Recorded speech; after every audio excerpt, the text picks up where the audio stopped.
Bonjour à toutes et à tous et merci de votre belle fidélité. On est, avouons-le, toujours mal à l'aise avec ce passage de l'Évangile. On a l'impression que le riche de la parabole est puni parce qu'il est riche et que le pauvre récompensé parce qu'il est pauvre. Et que la situation du riche est irréversible après la mort. Notons d'abord que Jésus s'adresse à des gens qui connaissent bien l'histoire populaire qu'on raconte dans le pays de Judée, de ce pauvre scribe et du riche publicain Bar Maïan, dont Jésus fait allusion dans cette parabole. Ainsi, ses auditeurs savent à quoi s'en tenir. Il s'agit d'un riche qui ne s'occupe ni des hommes, ni de Dieu. Dans la maison du riche, on fait bombance, alors qu'à la porte, c'est la misère. Ce portail est un abîme qui sépare le riche du pauvre. Il y a comme deux vies parallèles, une absence de relation. Notons que Jésus ne porte aucun jugement sur le riche parce qu'il est riche et sur le pauvre parce qu'il est pauvre. La parabole porte sur le fait que le riche ne voit pas le pauvre qui est à sa porte, ne le voit pas ou ne veut pas le voir. L'accent est mis sur cet aveuglement. La richesse du riche l'enferme dans son monde. Que veut nous dire Jésus en parlant de l'au-delà ? Eh bien, il veut nous parler du présent, de l'aujourd'hui de nos vies. Nous n'avons qu'une vie, et celle-ci se joue ici et maintenant. C'est aujourd'hui qu'il nous faut faire des choix. Demain sera trop tard. Cette vie qui est un don de Dieu, qu'en faisons-nous ?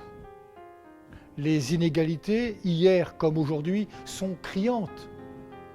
Nous ne devons jamais nous y habituer. Elles défigurent l'humanité. Jésus dit qu'elles ne sont pas une fatalité. Lui-même a passé sa vie à combler les fossés qui opposent les humains, qui les divisent. Si le propre du tentateur est de séparer, de diviser, le propre de Dieu est de rassembler, d'unifier, de construire une vraie fraternité qui donne sa juste place à chaque personne humaine. Le danger de la richesse, c'est qu'elle peut fermer le cœur à Dieu, fermer le cœur aux autres. Elle peut rendre aveugle.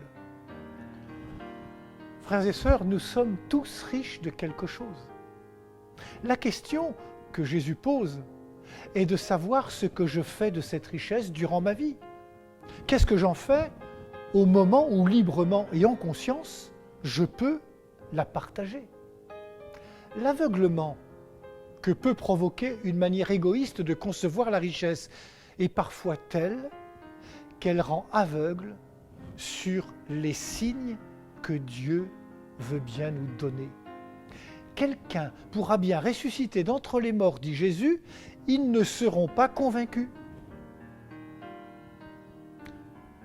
Après la mort, les mondes sont renversés. C'est maintenant le riche qui a besoin du pauvre. Je te prie d'envoyer Lazare dans la maison de mon Père.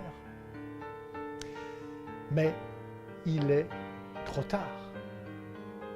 Nous savons que Jésus est ressuscité des morts, mais sommes-nous capables de le reconnaître comme le chemin, la vérité et la vie ? À chacun, à chacune de s'interroger. Bonne journée à toutes et à tous et surtout, prenez bien soin de vous et des autres.